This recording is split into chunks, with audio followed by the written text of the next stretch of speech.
बताए चोर ऐसे ऐसे रास्ताओं को जानते हैं जिन्हें कोई नहीं जानता। तो जैसे चोर उन रास्ताओं के जानकार होते हैं जिनसे चोरी हो सकती है, ऐसे ही साधु उन गुप्त रास्ताओं को जानता है जहां से इस दुनिया से बाहर निकला जा सकता है और परमात्मा तक पहुंचा जा सकता है। तालियों में कंजूसी करोगे तो हमें अच्छा नहीं लगेगा, जोर से बजाया करो।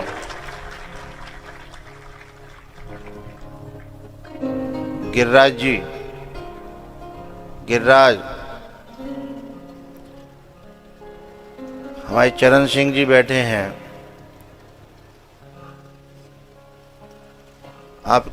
आपने जो ताली बजाई आपके बगल वालों ने नहीं बजाई। अब आपके बगल वाले की जिम्मेदारी है, नहीं बजावे तो जिनकी जो है जो देखो सो देख कर लियो, ठीक है।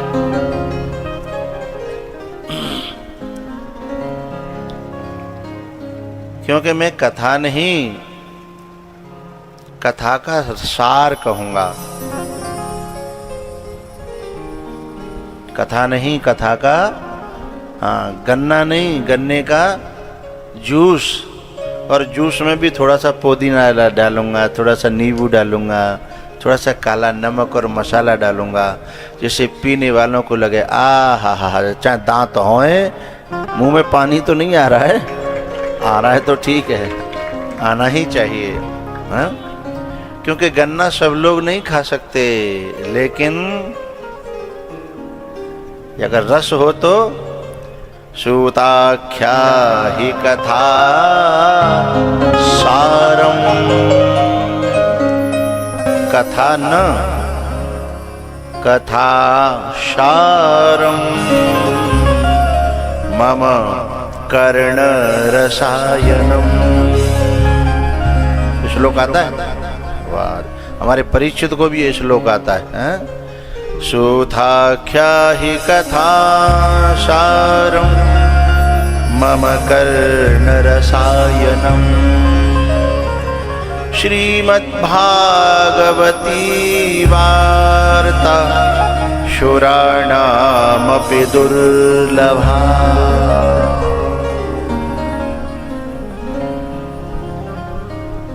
जो सारी दुनिया को नहीं, देवताओं को भी जो दुर्लभ है वह कथा सार है, कथा का सार। इसलिए हमने सीधे ये बताया कि भरद्वाज जी की बहुत सारी कथा है, लेकिन भरद्वाज जी को किस लिए जिक्र किया गया मानस में? क्योंकि वो मैप के उन रास्ताओं को जानते हैं जिन्हें सामान्य जनता नहीं जानती, जिन्हें साधु, हरेक साधु भी नहीं जानता। क्योंकि जो त्रिवेणी के संगम पर बैठा है वो एक नहीं, दो नहीं, अध्यात्म के सारे खुफिया रास्तों का मर्मज्ञ है। इसलिए राम जी भी जाकर के पूछते हैं भरद्वाज जी से, कहु नाथ हम केहि मग जाहि। किसी ऑटो वाले से हम कहें कि भैया जल्दी चल, हम उसके ऑटो में बैठ जाएं, उससे कहेंगे जल्दी चल, बहुत जल्दी है हमें। ए भैया फोन नहीं, कथा में नहीं, हाथ जोड़ के प्रार्थना, जब तक यहाँ बैठो, बाकी टेंटुआ दबा दो, लाल वारे है।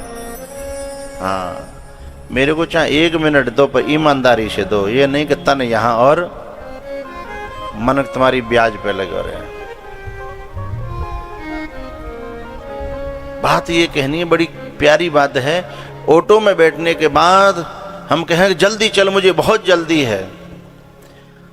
माई का लाल लेके नहीं जा सकता, चाहे घंटा बीत जाए 10, जब तक उसे ये न बताओगे कि जाना कहाँ है।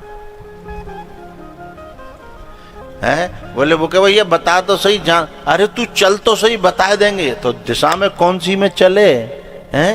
रोहता चौराहे पे ठाड़ियो है कि आगरा माऊ चलूँ, कि देवरी माऊ चलूँ, कि मथुरा माऊ चलूँ, कि ग्वालियर माऊ चलूँ, हैं कि इधर शमशाबाद माऊ चलूँ। अरे चलना कहाँ है? बोले नहीं नहीं भाई जल्दी चल, जल्दी बहुत है। ये किसकी बात हो रही है? हम सब की बात हो रही है। हमें जल्दी बहुत है, लेकिन हमसे कोई पूछ दे कहाँ जा रहे हो, बोले जी ना पता, ये पता नहीं है कहाँ जा रहे हैं, बस चले जा रहे हैं। हर साल आलू कर ले, गेहूं कर लो, हैं, बाकी बात घर में धर लो, कोल्ड में धर लो, बेच दो, ऐसे चल रहे हैं दे दनादन, पर कहाँ जा रहे हैं? हमको जब तक हमारा निर्णय नहीं होगा, हमारा लक्ष्य क्या है जीवन का, क्या यही है? और अगर ये है लक्ष्य, तो परिणाम क्या है, क्या मिलेगा आगे? इसलिए कोई जानकार मिले रास्ता का, और रास्ता बतावे और ये बतावे इस रास्ता पे चल के ये मिलेगा, हैं? और एक बार निर्णय हो जाए, फिर गाड़ी स्पीड में चलती है साहब। जब तक रास्ता पता नहीं होता ना, तब तक गाड़ी चलती भी है तो कंफ्यूजन में चलती है। कंफ्यूजन में जिंदगी यूं ही तो चली जा रही है। तो परमार्थ पथ परम सुजाना, परमार्थ पथ, परमात्मा के पथ के मार्ग के सुजान नहीं है, परम सुजाना। हम लोग काय के सुजान बन गए हैं?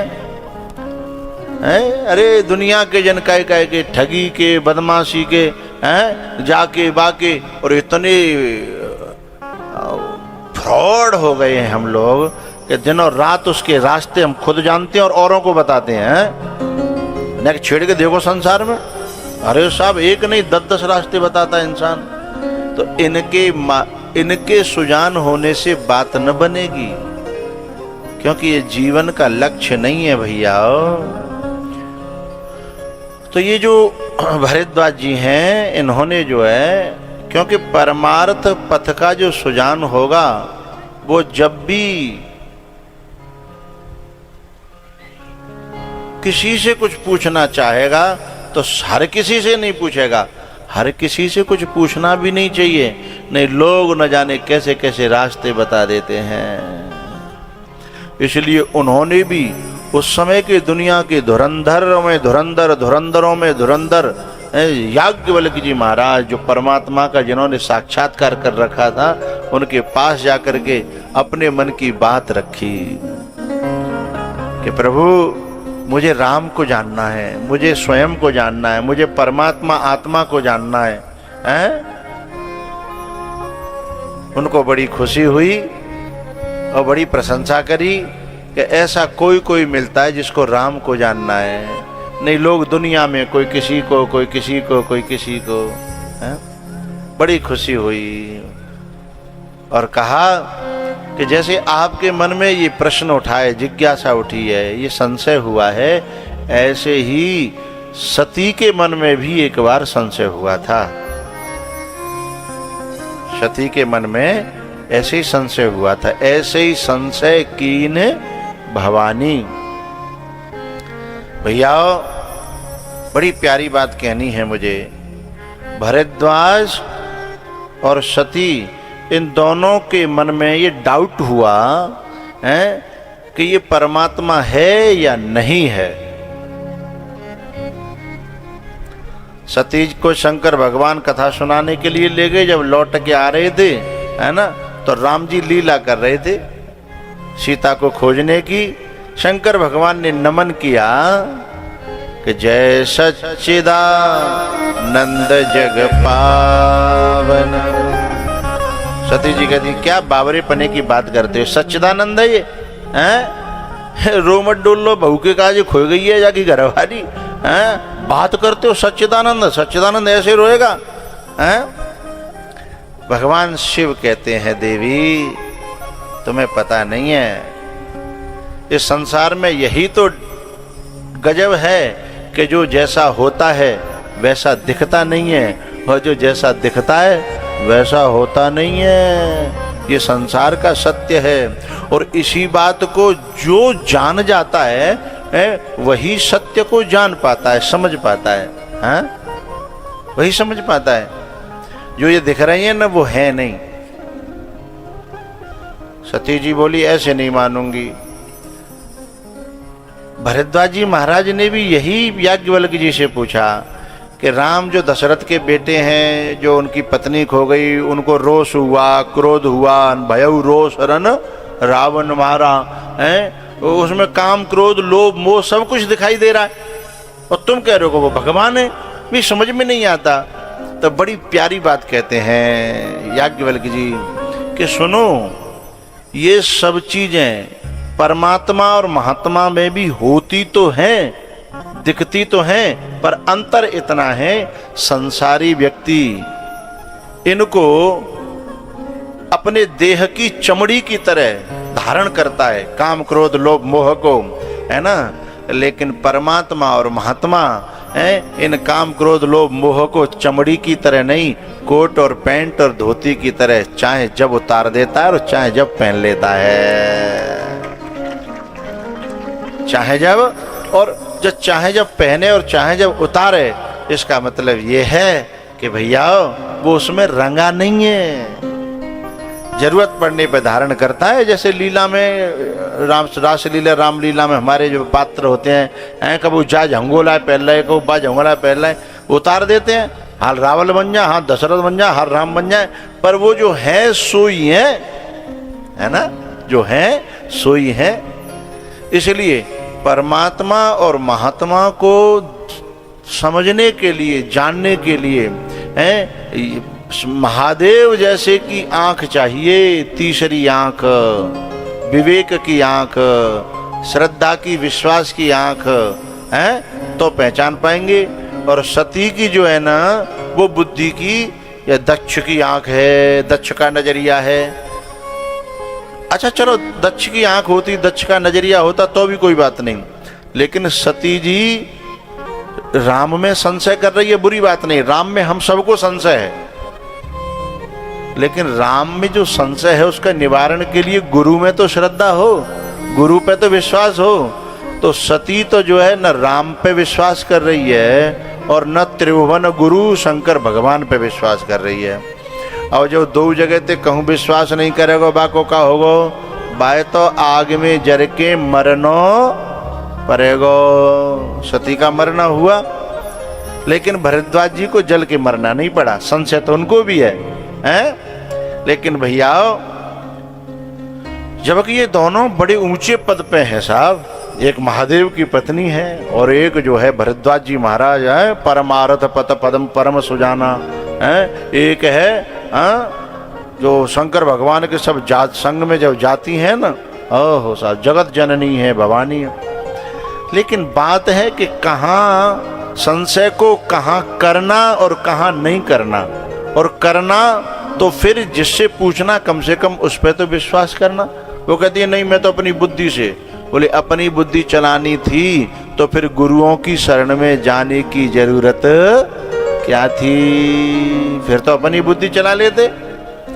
भाई राजा दशरथ जी महाराज और रावण, इन दोनों के जीवन में एक के 10 रथ लगाए, एक के 10 आनन लगाए, दोनों के जीवन में 10 है ना।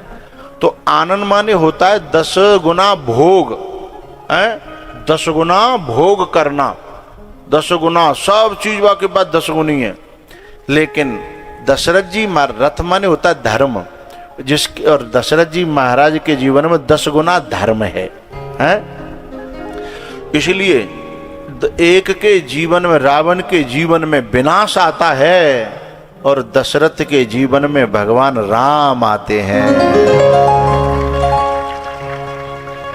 दशरथ जी महाराज को जब जीवन में परेशानी होती है तो क्या होता है, वे अपने संशय को मिटाने के लिए, दुविधा को मिटाने के लिए अपनी बुद्धि का सहारा नहीं, गुरु का सहारा लेते हैं। कहाँ जाते हैं?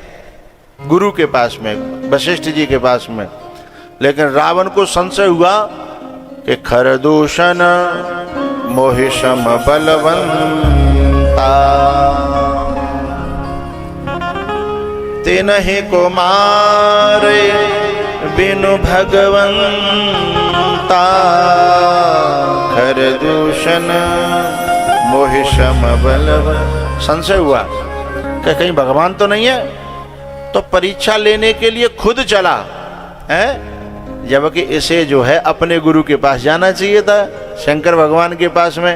हैं? तो शंकर भगवान कहते नहीं नहीं, तुम्हारी गलत फहमी है, इन्हें ऐसा वैसा मत समझना, ये ऐसे वैसे हैं नहीं, दिखते हैं। भाई हमारे संसार में जी तो नियम है, जो जितना बड़ा महान आदमी होगा वो उतना ही साधारण दिखेगा है।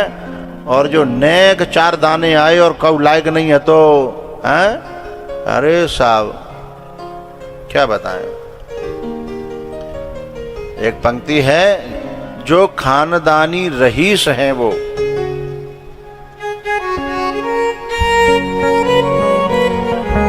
जो खानदानी रईस है वो, मिजाज रखते है नरम अपना, ये तुम्हारा लहजा बता रहा है कि तुम्हारी दौलत नई नई है? ये तुम्हारा लहजा। जो फलदार वृक्ष होते हैं वो जितना फल ज्यादा लदेगा, सरसों जिस साल जितनी मोटो दाना होगा उतनी झुक जाएगी, और जा साल में कछू नहीं होगा बाद में ऐसे सीधी ठाड़ी होगी हैं। अब समझ ले सलेमबाद और हकीमपुरा भाई हो कि को ज्यादा ठाड़ो है और को ज्यादा झुके है, अपने आप समझ में आ जाता है?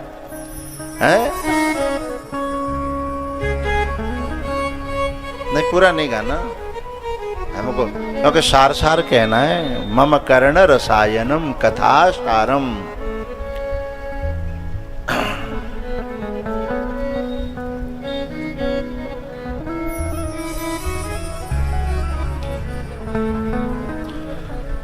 तो सती और यहाँ भरद्वाज जी की बात चल रही है। पहुंचते पहुंचते रावण और दशरथ जी पर पहुंची बात। तो ये जो सती और भरद्वाज, इसमें से एक व्यक्ति का विनाश हो गया। सती का विनाश हो गया, मर गई, बाप के जहाँ गई थी, का उन्हें कदर नहीं करी, क्योंकि जिनको जो गुरुओं का त्याग कर देते हैं, मैं ये नहीं कह रहा कि गुरु जिनका त्याग कर देते हैं, गुरु तो कभी त्याग करता ही नहीं है, गुरु तो हमेशा इंतजार करता है। बाप कभी त्याग नहीं कर पाता, बाप तो मैंने ऐसे ऐसे लोग देखे कि किसी कारण बस जिन्हें अखबार में ये निकालना पड़ा कि मैं अपने बेटे का बहिष्कार करता हूं। क्या कहते हैं इसको, कुछ और नाम देते हैं, बेदखल। हाँ, मैं इसको अपनी संपत्ति से बेदखल करता हूं। अखबार में निकल गई और बाने आके पाम पकड़ ले, अखबार फाड़ के फेंक दो, कलेजे से लगा लिया अपना बेटा है। बाप नहीं त्याग सकता। हाँ, बेटे त्याग जाते हैं। बेटे तो आजकल हिंदुस्तान को में तो अपने माँ बाप को ऐसे त्याग के जा रहे हैं जैसे जूता ने घिस जाए तो लोग जूते को कथा में छोड़ करके नया पहन के चले जाते हैं। कुछ लोग कथा में आते हैं न को घिस को होए कि वर्दी टूटे होए तो वो देखते हैं कि जा को नए होए, बगल में तो नए पहरे और पुराना, ऐसे जा करके नए बाप बना लेते हैं विदेशों में, फादर बना लेते फादर और अपने बापों को छोड़ जाते हैं। तो उनका कल्याण थोड़ी होता है। फिर उनके औलाद तो उनसे भी पहले उन्होंने अपने बापों को तो भी बहुत देर लेट छोड़ा था, उनकी औलाद तो उनसे भी पहले छोड़ के चली जाती है। ऐसा क्यों होता है पता है? ये जो बोएगा वही पाएगा, तेरा किया आगे आएगा। सुख दुख है क्या फल कर्मों का, जैसी करनी वैसी भरनी, जैसी करनी वैसी भरनी। ओ जैसी करनी वैसी भरनी, जैसी करनी वैसी भरनी।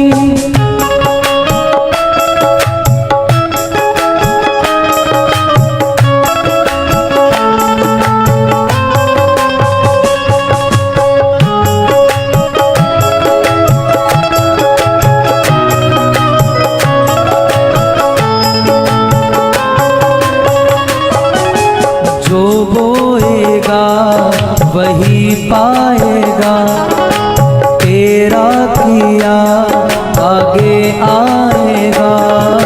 सुख दुख है क्या फल कर्मों का। जैसी करनी वैसी भरनी, जैसी करनी वैसी भरनी।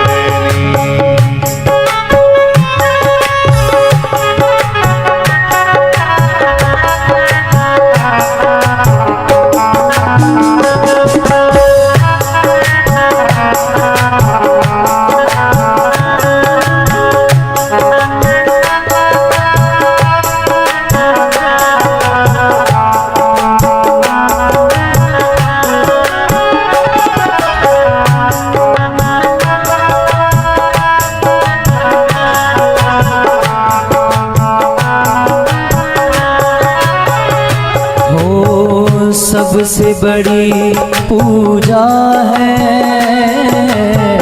माता पिता की सेवा।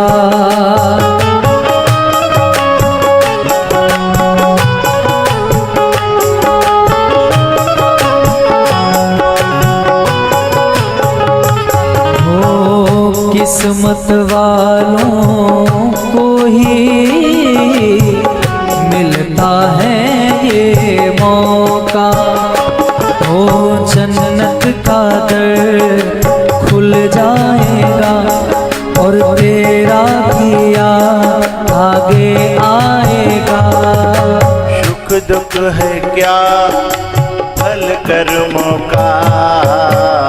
जैसी करनी वैसी भरनी, जैसी करनी वैसी भरनी।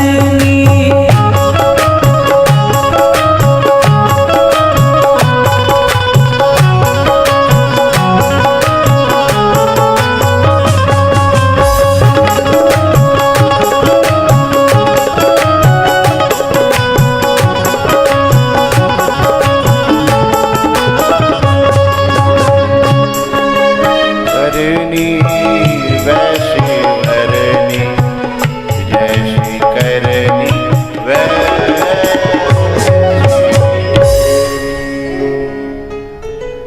सुख दुख है जो बोएगा वही पाएगा।